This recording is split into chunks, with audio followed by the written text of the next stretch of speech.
Thank you. Wow. Oh, my God. Ladies and gentlemen, welcome to the series finale of the White House Correspondents Dinner. Oh, man. My name is Hasan Minhaj, or as I'll be known in a few weeks, number 830287.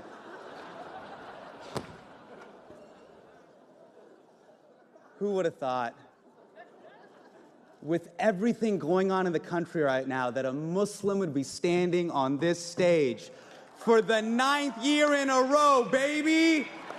We had 8 years of Barack. What's another year? I see you, fam. I see you, Barry. What you doing right now? You jet skiing while the world burns? That's cool. That's cool. That's cool.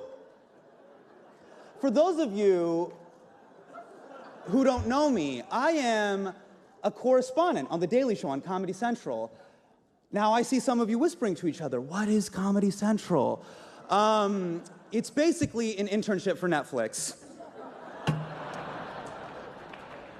I'd like to thank Jeff Mason and the White House Correspondents Association for having me. I would say it is an honor to be here, but that would be an alternative fact. It is not. No one wanted to do this. So, of course, it lands in the hands of an immigrant. It's how it always goes down. No one wanted this gig. No one.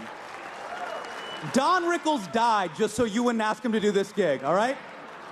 R.I.P. to Don Rickles, the only Donald with skin thick enough to take a joke like that. R.I.P. to the legend. I'm sorry.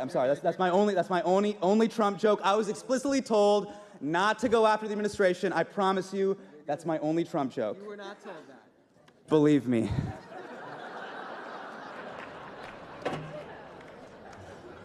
It is amazing to be surrounded by some of the greatest journalists in the world. And yet, when we all checked into the Hilton on Friday, we all got a USA Today.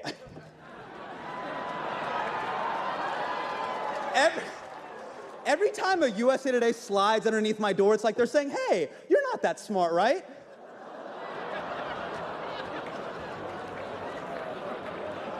USA Today is what happens when the coupon section takes over the newspaper.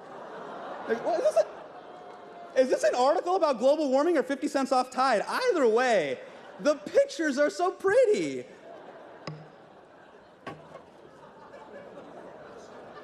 Tonight is about defending the First Amendment and the free press, and I am truly honored to be here, even though all of Hollywood pulled out now that King Joffrey is president and it feels like the Red Wedding in here. For the record, the WHCA is a group of journalists who cover the White House. They are not King Joffrey's goons, so I'm so glad you guys are all here tonight to honor a great American tradition, because we all know this administration loves deleting history faster than Anthony Weiner when he hears footsteps. So thank you for being here. Okay, listen, I get it. We gotta address the elephant that's not in the room. The leader of our country is not here. And that's because he lives in Moscow. It is a very long flight. It'd be hard for Vlad to make it. Vlad can't just make it on a Saturday. It's a Saturday. As for the other guy, I think he's in Pennsylvania because he can't take a joke. Now, for the 9 people watching on C-SPAN, there also was another elephant in the room, but Donald Trump Jr. shot it and cut off its tail.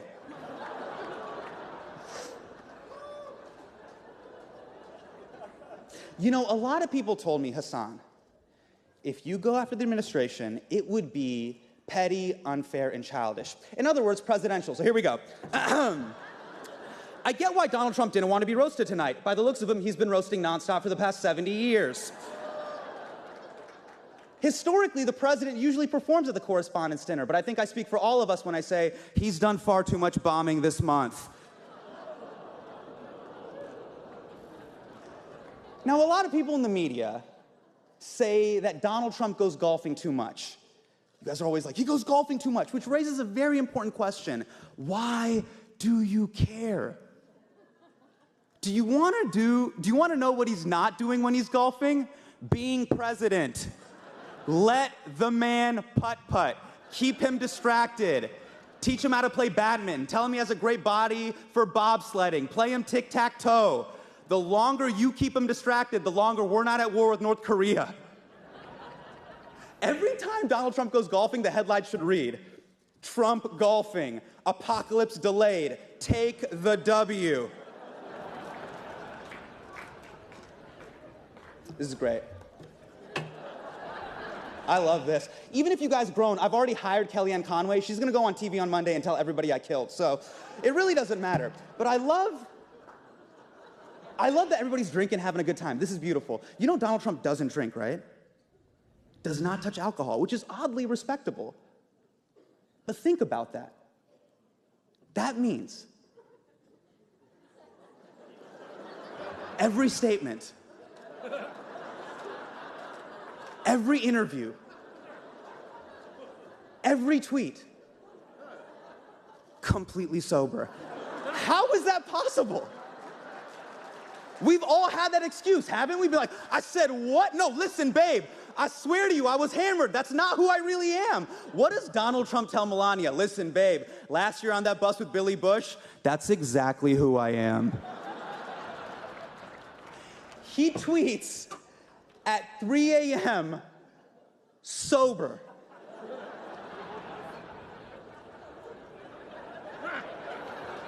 Who is tweeting at 3 a.m. sober? Donald Trump, because it's 10 a.m. in Russia. Those are business hours. You know, now that a professional wrestler is our president, anything is possible. You know that statement, anything is possible, used to have a positive connotation? Anything is possible. Now we're all like, anything is possible. Anything. The news coming out of the White House is so stressful, I've been watching House of Cards just to relax. I'm just like, oh man, a congressman pushed a journalist in front of a moving train? That's quaint. Now, it's not just the president who decided not to show up. His entire administration is not here. Betsy DeVos couldn't be here. She's busy curating her collection of children's tears. Now, a lot of people think Betsy DeVos is out of touch with working class America, but you listen to me and you listen to me right now, okay? Every morning, Betsy DeVos is up at 5 a.m. putting her children on their flight to school. So don't you tell me she's out of touch, okay? Hey, has anyone seen Rick Perry since he became energy secretary? I have a feeling he's sitting in a room full of plutonium waiting to become Spider-Man. That's just my hunch.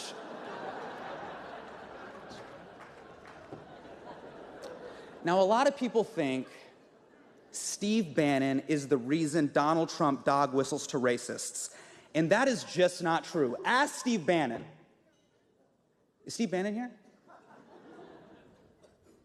I do not see Steve Bannon. I do not see Steve Bannon. Not see Steve Bannon. Not see Steve Bannon. Not see Steve Bannon. Frederick Douglass isn't here, and that's because he's dead. Someone please tell the president. Mike Pence wanted to be here tonight, but his wife wouldn't let him because apparently one of you ladies is ovulating. So, good job, ladies. Because of you, we couldn't hang out with Mike Pence.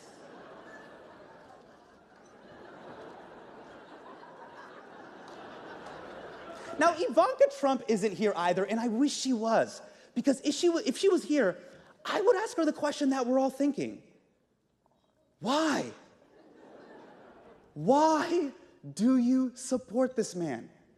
Because I get it. We all love our parents, but we wouldn't endorse them for president. Like if someone's like, hey, Hasan, should your dad be president of the United States? I'd be like, my dad? Najmi Minhaj?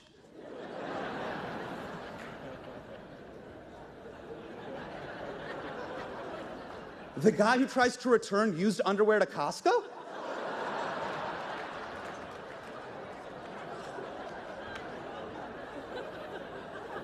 No! Jeff Sessions couldn't be here tonight.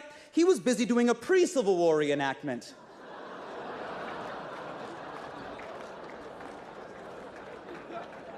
On his RSVP, he just wrote no, just no, which happens to be his second favorite N-word. You know, even Hillary Clinton couldn't be here tonight. Hillary Clinton she could have been here, but I think someone told her that the event was in Wisconsin and Michigan, so. What? What? You guys, you know, Nate Silver told me that joke would kill. Nate Silver told me there was a 74.1% chance of that joke killing. I believed you, Nate. Did you hear that groan, Nate? You can't believe I believed you, man. Okay, enough about House Slytherin. We are here to talk about the truth. It is 2017, and we are living in the golden age of lying. Now's the time to be a liar, and Donald Trump is liar in chief. And remember, you guys are public enemy number one. You are his biggest enemy.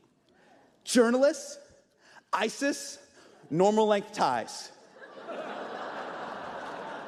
And somehow, you're the bad guys. That's why you gotta keep your foot on the gas, especially with Sean Spicer, who is not here tonight because I think he's at home Googling how to fake his own death. But I love it when you give it to Sean Spicer. Sean Spicer gives press briefings like someone is going through his browser history while he watches. Just panic, like, no, wait, stop it, stop it, stop it, stop shaking your head, stop shaking your head, stop shaking your head. We'll talk about this tomorrow. It is the best. Now, you guys are laughing, but realize Sean Spicer's been doing PR since 1999. He has been doing his job for 18 years, and somehow, after 18 years, his go-to move when you ask him a tough question is denying the Holocaust. That is insane. How many people do you know that can turn a press briefing into a full-on Mel Gibson traffic stop? Only the Spice Man. Only the Spice Man. You know what's crazy? Every day on The Daily Show, we do these jokes all the time. We're like, the administration lies, Trump flip-flops. It doesn't matter. His supporters still trust him. It has not stopped his momentum at all. It's almost as if The Daily Show should be on C-SPAN. It has left zero impact. It's true. And I realized something. Maybe it's because we're living in this strange time where trust is more important than truth. And supporters of President Trump trust him. And I know journalists, you guys are definitely trying to do good work. I just think that a lot of people don't trust you right now. And can you blame them? I mean, unlike Anderson Cooper's bone structure, you guys have been far from perfect. Remember election night? I mean, that was your Steve Harvey Miss Universe moment. The look on your faces at 11 p.m. on election night, it was like walking into a Panera Bread and finding out your sixth grade teacher has a part-time job there. I was like, what? Mr. Leddington?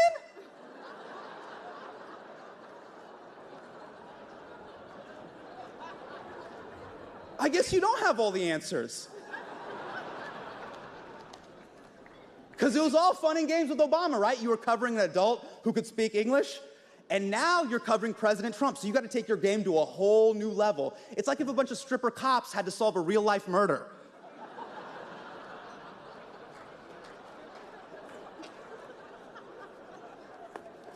Fox News is here. I'm amazed you guys even showed up. How are you here in public? It's hard to trust you guys when you backed a man like Bill O'Reilly for years, but it finally happened. Bill O'Reilly has been fired. But then, you gave him a $25 million severance package, making it the only package he won't force a woman to touch. Now, in O'Reilly's defense, he was told by a close friend, when you're a star, they let you do it. You can do anything. You guys are having a hard time with Jesse Waters right now, too. He's on a break right now, right? He's on a break. Just like my childhood dog is staying at a farm upstate. I get it. I know that move. Now, I know some of you are wondering, Hasan, how do you know so much about Fox News? Well, as a Muslim, I like to watch Fox News for the same reason I like to play Call of Duty. Sometimes, I like to turn my brain off and watch strangers insult my family and heritage. MSNBC is here tonight, and I'm glad you guys are here tonight. That way, if I'm bombing, Brian Williams will describe it as stunning. MSNBC, it's hard to trust you guys when you send us so many mixed messages. On one hand, you tell us the prison industrial complex is the problem, and then you air 5 straight hours of lockup. You can't be mad at corporations profiting off of minorities in prison when you're a corporation profiting off of minorities in prison. It's like, I have one quick request. MSNBC, please tell Rachel Maddow to chill about Trump's tax returns. I don't know what you think you'll find in there, but there isn't going to be a line item that just says bribes from Russia. That's not how it works. You're going to be like, oh, I found the 1040 USSR. It doesn't work like that. You're the liberal news outlet. Like, we dress the same. I look like a melanin version of Chris Hayes. I want to root for you guys, but you're turning into conspiracy theorists every night. You're like, the Russians hacked our elections. The Russians hacked our elections. Meanwhile, everybody in Latin America and the Middle East is like, oh, a foreign government tampered with your elections? What is that like? Do tell, MSNBC. Just pump the brakes. We're only on day 100. By the end of the year, you guys all gonna have tinfoil hats and jars of urine all over your desks. Now, I had a lot more MSNBC jokes, but I don't want to just ramble on, otherwise I might get a show on MSNBC.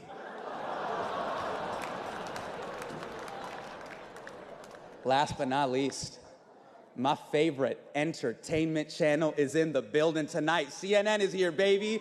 Now, you guys got some really weird trust issues going on with the public. I'm not gonna call you fake news, but everything isn't breaking news. You can't go to DEFCON 1 just because Sanjay Gupta found a new moisturizer. Every time a story breaks, you guys go to 9 screens, 9 boxes on the screen. I'm trying to watch the news, not pick a player in Street Fighter. It's giving me anxiety. If you have 9 experts on a panel, what is your barrier of entry? Here to talk about transportation infrastructure is my Uber driver, Gary. Gary, what do you got? It just says Gary, 4.8 stars. He's like, I don't know, I got a mint. Thanks, Gary. Let's go to the countdown clock, to the next countdown clock.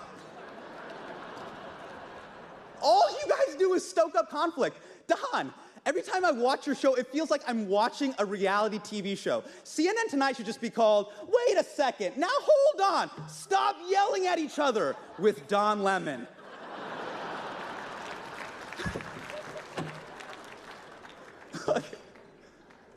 You know your news, right? Come on. But every time I watch CNN, it feels like you're assigning me homework. Is Trump a Russian spy? I don't know. You tell me. Tweet us at AC360. No, you tell me. I'm watching the news. But it feels like I'm watching CNN watch the news.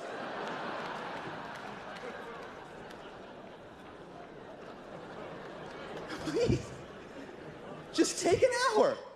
Figure out what you want to say, then go on the air. But whenever I turn you guys on, it feels like a little kid just ran into the room and is trying to tell you a story. You're just like, there's a wall.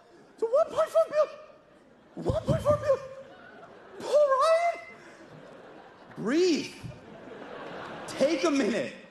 Drink some milk. Then tell us the story, Wolf.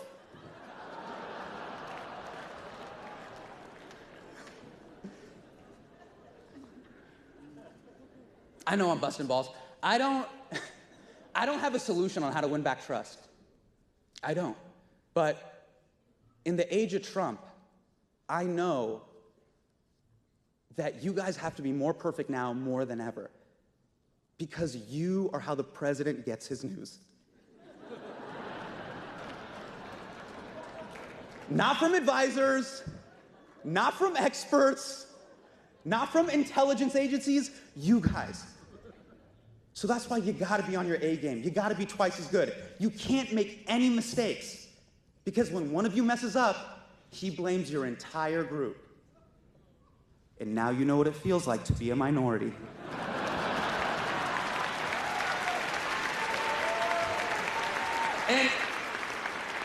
And I can see some of you guys complaining, like, what? I gotta work twice as hard for half the credit? Remember, you're a minority. You guys got a lot more experience than me, but I got 3 decades of being brown. So if you want to survive the age of Trump, you got to think like a minority. And now that you're a minority, oh man, everyone is going to expect you to be the mouthpiece for the entire group. So I hate to say it, but somewhere right now, all of you are being represented by Geraldo Rivera. See, now that you're a truly minority, there's a distorted version of you out there. You know, Taco Bell for Mexican culture, Panda Express for Chinese culture, Huffington Post for journalism. And then, when you actually manage to do great work, you get hit with the most condescending line in the English language. Hey, you're actually one of the good ones. Then you have to smile and say thank you. Kind of sucks, doesn't it? By the way, you guys aren't really minorities, you guys are super white. But I can see MSNBC being like, we got our minority card. No. But your work is invaluable. And I mean that as a fake journalist. I am rooting for you. We're 100 days in, 1,360 days to go. You guys are running the marathon, and I'm at the half-mile mark giving you tape for your nipples. So I'm wishing you nothing but the best.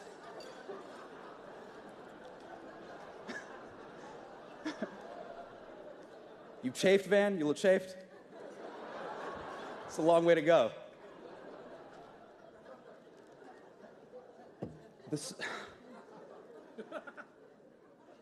has been one of the strangest events I have ever done in my life. I'm gonna be honest with you. Like, I feel like I'm a tribute in the Hunger Games. Like, if this goes poorly, Steve Bannon gets to eat me. But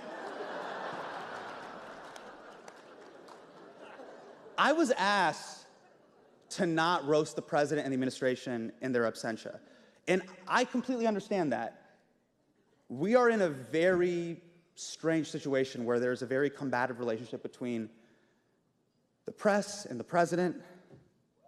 But now that you guys are minorities, just for this moment, you might understand the position I was in. And it's the same position a lot of minority kids feel in this country. And it's, you know, do I come up here and just try to fit in and not ruffle any feathers? Or do I say how I really feel? Because this event is about celebrating the First Amendment and free speech. Free speech is the foundation of an open and liberal democracy. From college campuses to the White House. Only in America can a first-generation Indian American Muslim kid get on this stage and make fun of the president.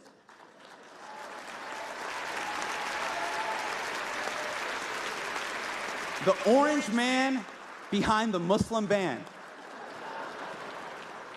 And it's a sign to the rest of the world. It's this amazing tradition that shows the entire world that even the president is not beyond the reach of the First Amendment.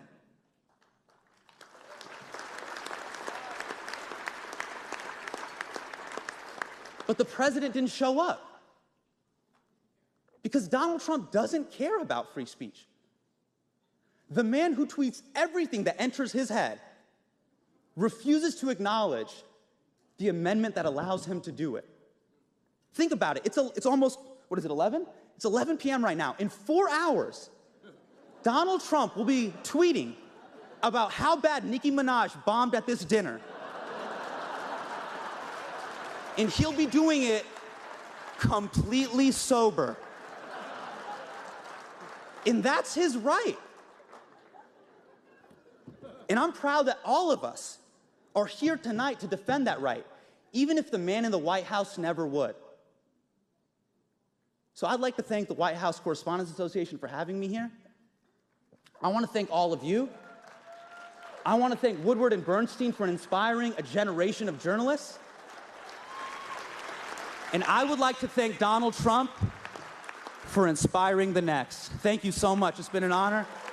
Good night. I love you. Thank you.